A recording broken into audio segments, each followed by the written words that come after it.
Hey everybody, this is Jim at freechartvideos.com using time-honored techniques to understand modern markets. We're going to take a brief look at the S&P. I'm kind of pushed for time right now, so bear with me. I'm going to assume that you've been following some of these videos, let's say at least for the past week or so.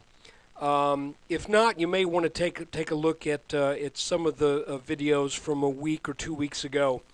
And choose one of the ones that runs a little bit longer because that's a sign that I go into a little bit more of the long-range stuff. I want to remind you this is for educational purposes only and not intended to be any form of investment advice. I draw lines on charts, but you have to draw your own conclusions from your own due diligence and make investment decisions that are suitable for your financial situation. I'm not a licensed professional, just a guy who draws lines on charts. So let's look at the S&P.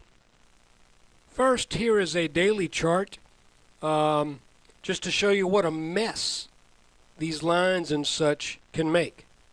All right, now that we're past that, I was just going to flash this up there and go, there's the S&P and there's what's going on.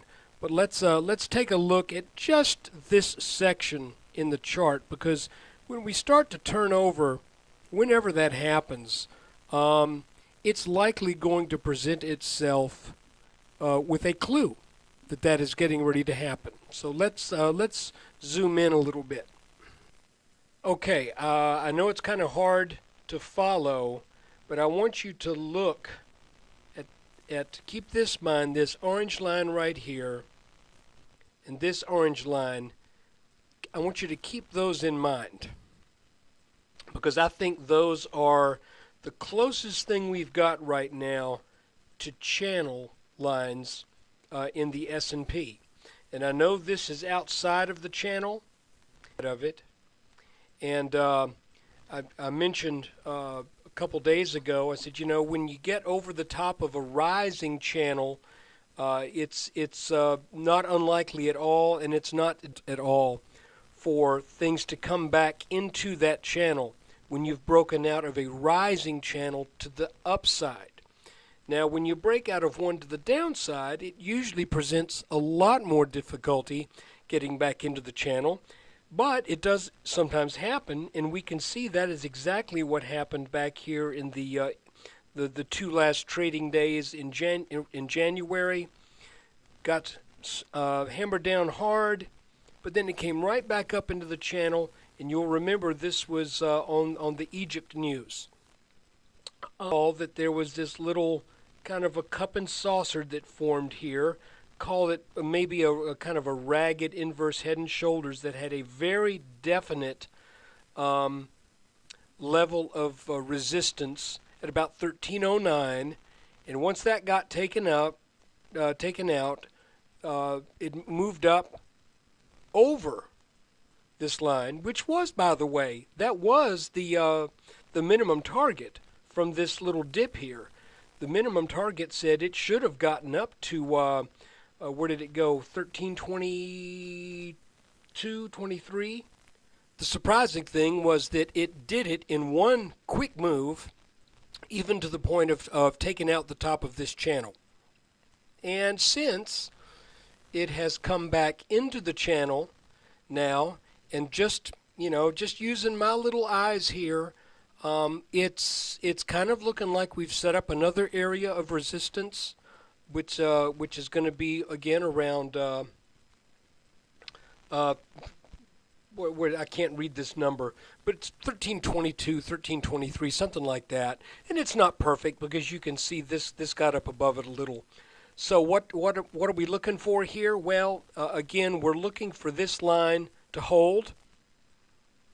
And frankly, at this point, if this ends up being another inverse head and shoulders, that's going to point us to about 1332 if this.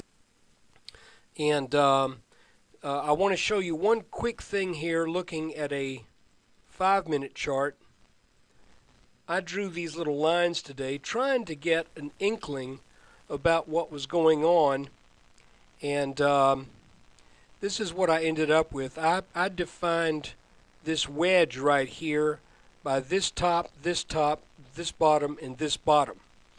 Now you're going to look at it and you're going to say, but wait a minute, this was over it and this was under it.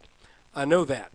And I think the moral of the story is you can't always trust that end of the day action, because what happened was after yesterday ended up on an up note, the market opened today as if this wedge had served as resistance, and then it went below it, and the amount that it went below was the exact amount that it went above, which is almost like if you could imagine Sir Isaac Newton making laws of stocks, saying for every action there is an opposite and equal reaction. It's almost as if this momentum caused a little bit more downwards momentum than what otherwise might have been there.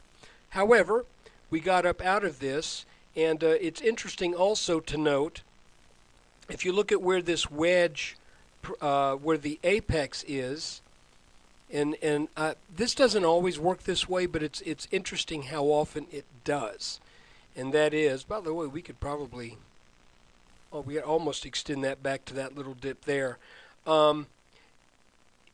It's amazing how often when you find a wedge, if you extend those lines out, you will find that they intersect. The apex of the wedge ends up being at a technically important spot. In this case, it would be the neckline or the old resistance area that we broke out of back on the 7th. So what does that mean? It just means it's interesting. I don't know that I would necessarily trade on that, but that I've just seen that a bunch of times. That you get that wedge where those lines, this line and this line intersect, is an area that that is technically significant. Sometimes if it's a rising wedge, it'll be an area that you don't expect to get over.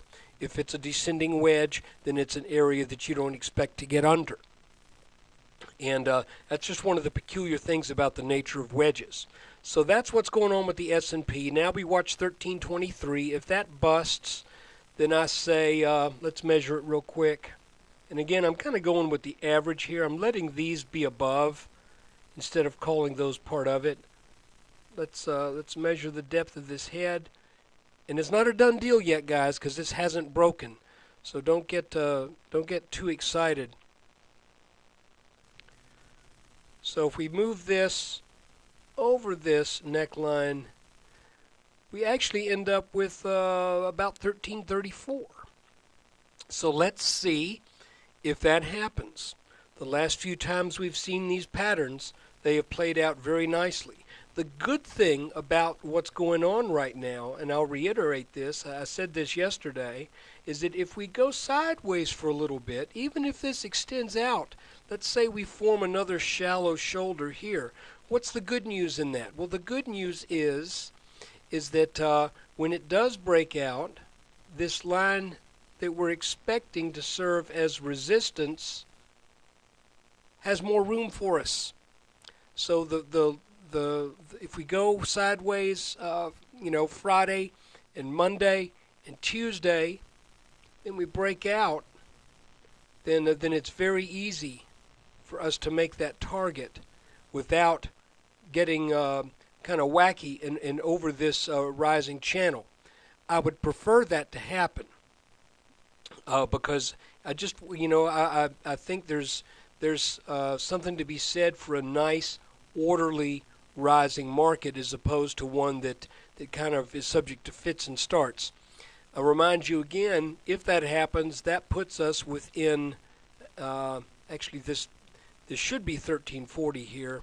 Let's move that up. This will put us within 6 points of the 1340, 1350 range that was, I believe, set up, and a call that could have been made and was made by myself back in late July of 2009. And when that hits, I will do a little bit more detailed analysis so you can kind of get a feel for what I was going through as I was trying to uncover what the markets were doing. And I also want to share with you, just for the fun of it, go on the website. I put a post in the forum under the daily free-for-all about what happened today with me in the markets. I was red all day long, guys. The more the S&P recovered, the more my stuff went down. So, you know, I guess I was just in the wrong sectors for all day long, and we'll see. No big deal. The charts aren't broken. It's just where everything else was going back, everything I bought seemed to be pulling back. So anyway, maybe the next week if we make this move on up to this area, maybe my stuff will catch on fire. Take care. When you get a chance, please come by and visit freechartvideos.com, where for now it's free. It'll be free as long as the traffic and the occasional donation, thanks to those of you who have donated. Look, guys, here's the deal. I don't really feel right, and I may change my mind, but I don't feel right charging for this. I've thought about maybe putting out a little newsletter with a few things in it, maybe once every couple of weeks, and just charging for that, but I'd rather not. I would rather have what I do be performance-based. So if the advice that I've been offering over the past 3 months has made a difference in your account, and what I've been saying has been valuable to you, rather than charge for it, I'd rather you just out of the goodness of your own heart, to keep things moving along, make a small donation. There's a link on the website to do that. I know it sounds like begging, but hey, I would rather get it right and beg and get a little income from this than charge for it outright, get it wrong, and offer no refunds. You tell me what would be better, performance-based or subscription-based. I've talked too much about that already. Take care. Come by the website. Hope to see you soon, and over there in the forum, and there will be a video tomorrow too. Take care.